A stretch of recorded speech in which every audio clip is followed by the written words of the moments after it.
又到了吃黄皮的季节，黄皮具有丰富的营养价值，对人体消化、排泄都有帮助。大家一定不要错过了这种做法。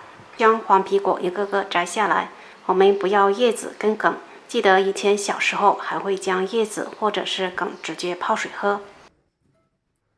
加1茶匙盐浸泡10分钟。自家种的黄皮果可以省去这一步。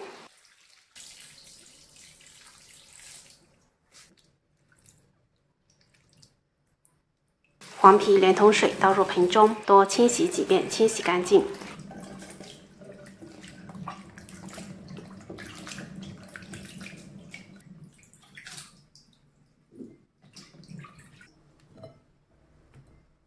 全部倒入蒸锅中，大火煮开后继续蒸上3分钟，这样黄皮就会自动开裂，和很多就自动出来啦。时间到了，关火并打开盖子，将它完全晾凉，有个别的再用手挤一挤。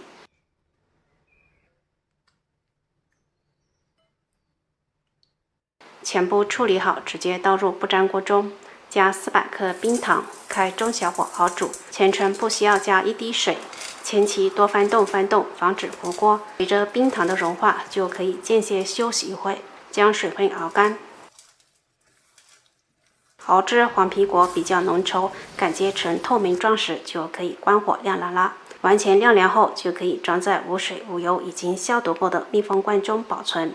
你也可以将它放在太阳下暴晒几天，就变成了黄皮果干。成品可以直接吃，也可以泡水喝，既有生津止渴、镇渴的功效。